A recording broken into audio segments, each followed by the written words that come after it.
Okay guys, tuluan ta kamo anhan pagputang ng shadow sa picture ninyo using Canva. Ito na ito ni Dako. Guys, amo ni siya. So, click this one. Then, dili ka mo sa edit. Then, click ninyo. Kayon, pwede ninyo i-upscale para mo enhance pa ang inyong picture.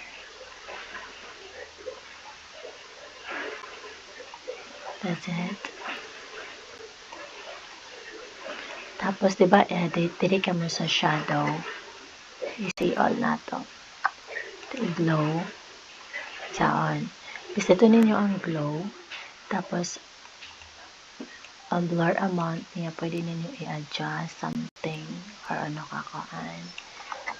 Then, ang size sa shadow, ising ba? Per aesthetic, para gamay ta siya ang anak.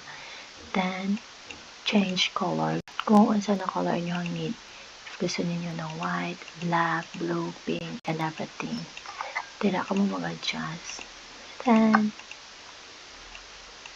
adjust na to. Yung anak. Something and everything. O, dito na ka mo mag-adjust. Then, adjust ninyo. Ano lang.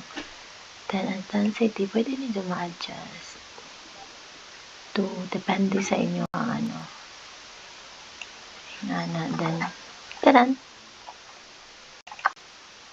O, muna na siya. Nanay shadow ang inyong picture. That's it, guys. Bye-bye.